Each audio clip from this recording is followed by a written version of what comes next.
Shalom, queridos, glória a Deus, graça e paz. Estamos de volta, mais uma semana, trazendo para vocês conhecimentos acerca dos livros da Bíblia. Nesta semana, a 41ª semana, desde o início desse projeto, especificamente hoje, dia 9 de março de 2020, nós vamos falar sobre dois livros, o livro de Jeremias e o livro de Lamentações. O livro de Jeremias e o próprio profeta têm pelo menos duas grandes distinções em relação aos demais livros e profetas do Antigo Testamento. Primeiro, esse é o mais longo livro profético da Bíblia. Isso já é uma característica singular. São 1.364 versículos. E segundo, a vida de Jeremias é descrita mais detalhadamente do que a dos outros 15 profetas escritores. Nos tempos conturbados da segunda metade do século VII e das primeiras décadas do século VI a.C., esse profeta trouxe uma palavra da parte de Deus para o teimoso povo de Judá.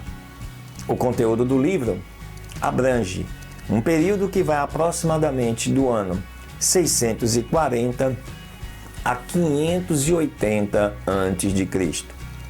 Já o livro de Lamentações fala sobre a dor, mas com esperança em Deus. De maneira vívida, o autor trata dos extremos da dor e do sofrimento humano como poucos autores bíblicos fazem. Por isso, Lamentações é uma importante fonte bíblica a respeito das duras perguntas que surgem em nossos momentos de dor. O sofrimento descrito pelo autor foi causado pela brutal destruição de Jerusalém no ano 586 a.C., um dos períodos mais sombrios da história judaica. Amém, queridos? Fica ligado, em 5 segundos, depois da nossa vinheta, nós vamos estar voltando com grandes informações acerca destes dois livros. Deus abençoe. Não sai daí, não.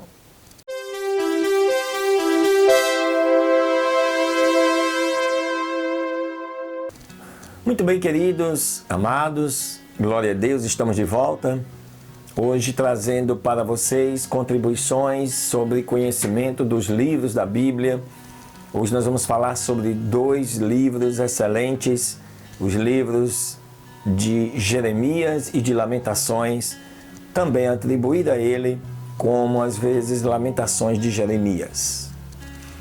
Jeremias era um sacerdote da cidade de Anatote.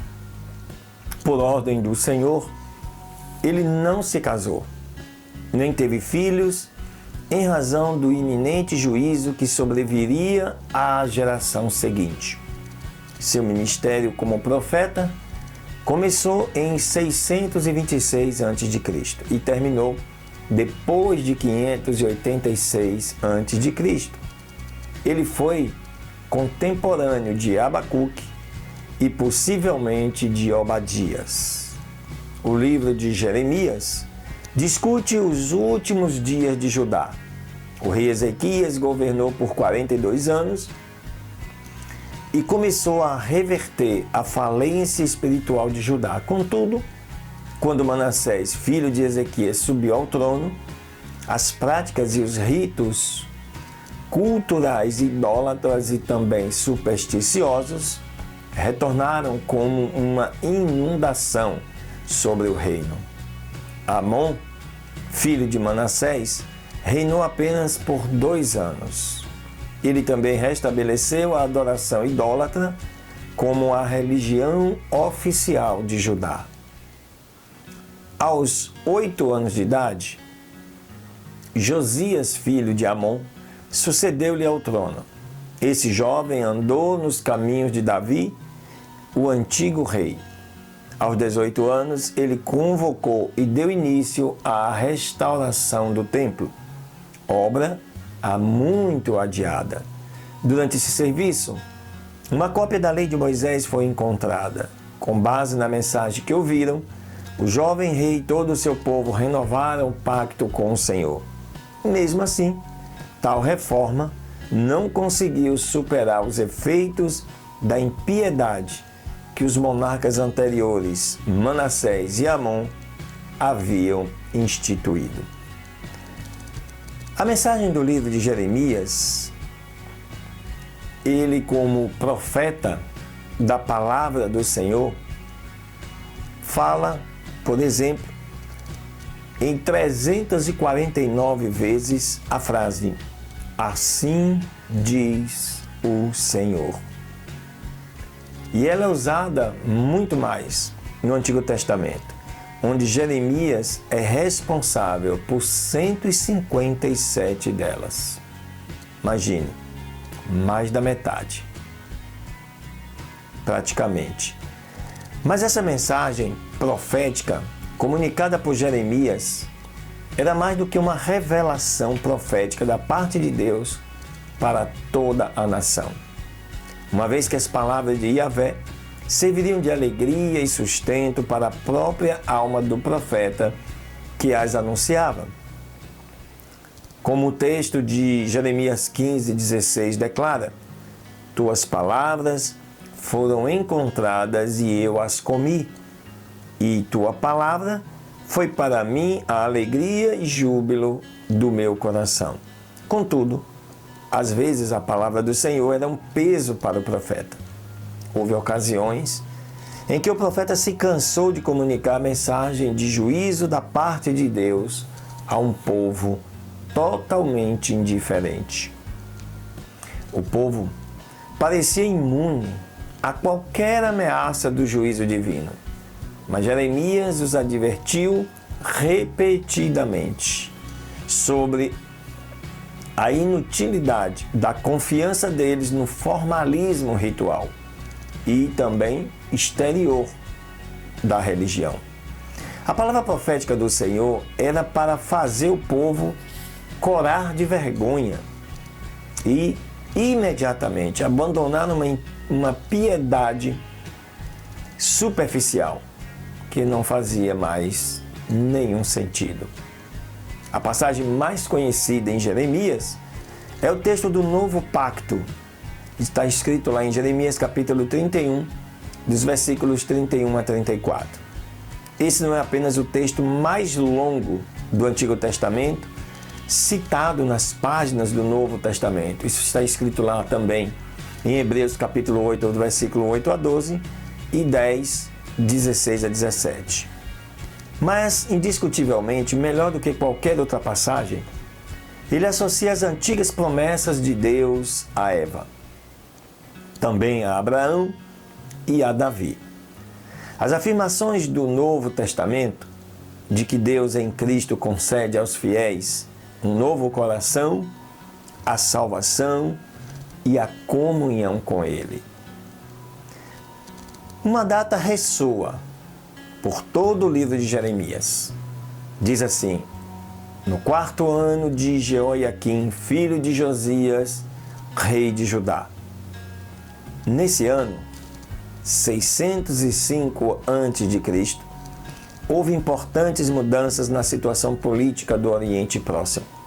O Egito e a Síria foram ambos derrotados na Batalha de Carquemes e Nabucodonosor subiu ao trono da Babilônia.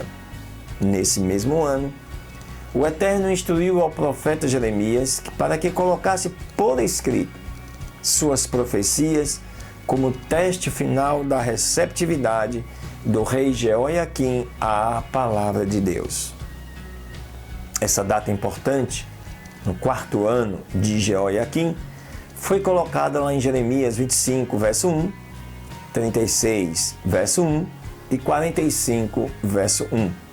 Dividindo assim o livro do profeta em 3 seções principais. Primeira, a fidelidade do profeta no cumprimento da comissão divina. Segundo, a violenta oposição ao seu ministério. Terceiro, a ruína de Judá. O livro de Jeremias inclui seções poéticas, especialmente os capítulos 2 a 25, e também relatos em prosa. Alguns estudiosos críticos afirmam que a poesia é de Jeremias e a prosa seria a obra de seus amigos ou de uma pessoa rotulada como escritor deuteronomista, assim designado para se afirmar que as seções de prosa refletem um pouco o livro de Deuteronômio. Mas podemos perguntar, Jeremias não poderia ter escrito tanto em forma poética como em prosa? Não há motivo para se presumir que ele fosse incapaz de escrever em ambas as formas. Aleluia! Já o livro de Lamentações, queridos, traz um triste contexto. Dos 5 poemas de Lamentações, com o saque de Jerusalém e o incêndio do templo em 587 a.C. pelo exército babilônico, são apenas algumas das situações de grande tristeza para o profeta. Embora o livro especifique apenas um nome próprio, Edom, são inconfundíveis as alusões e as ligações históricas aos eventos listados tão dramaticamente em 2 Reis, 2 Crônicas e também no livro de Jeremias. Talvez uma breve lista de eventos chave, principais e algumas de suas alusões no livro de Lamentações ajude a comprovar esse ponto. Olha só alguns eventos que nós vamos falar para você poder entender melhor. O cerco de Jerusalém, a fome na cidade, a fuga do exército de Judá, o incêndio do templo, do palácio e da cidade, a ruptura dos muros da cidade, o exílio do povo, o saque do templo, a execução dos líderes, a condição de Judá como vassalo, o malogro da esperada ajuda estrangeira. São alguns eventos que Jeremias coloca de forma bem clara sua tristeza, em forma de lamentações. Lamentações não oferece uma explicação completa ou até perceptível para o sofrimento e a dor aqui encontrados, mas era também importante que a dor e o sofrimento estivessem ligados a esses eventos que nós citamos, reais, isso já no ano 586 a.C. Se esses sentimentos reprimidos de agonia não pudessem ser associados a algum evento notável, a dor ameaçaria tomar proporções cósmicas. Essa é a razão porque a história é necessária. Quando a tristeza se separa da história, o sofrimento sai fora do controle, porque a perspectiva é perdida, levando uma pessoa a perder, inclusive, o contato com a realidade. Poucas coisas diferenciam mais as tradições religiosas e humanistas do que as suas respectivas respostas ao sofrimento. O humanista vê o sofrimento como um evento vazio e até impessoal, sem significado último ou propósito. Já para os fiéis, o sofrimento é um problema pessoal, porque eles acreditam que todos os eventos da história estão nas mãos de um Deus pessoal. E se isso é verdade, então como pode o amor e a justiça de Deus se harmonizar com a nossa dor? Lamentações não oferece uma resposta fácil a essa pergunta, mas nos ajuda a encontrar Deus em meio ao nosso sofrimento e nos ensina a linguagem da oração. Em vez de oferecer um conjunto de técnicas, respostas fáceis ou lemas inspiradores para o enfrentamento da dor e da tristeza, Lamentações oferece, primeiro, uma orientação. Segundo, uma voz para passar pela tristeza, toda ela, de A a Z. Terceiro, uma instrução sobre como e o que orar.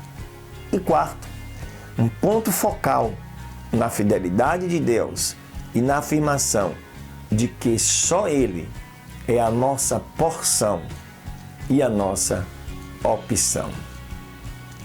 Deus abençoe, queridos. Excelente.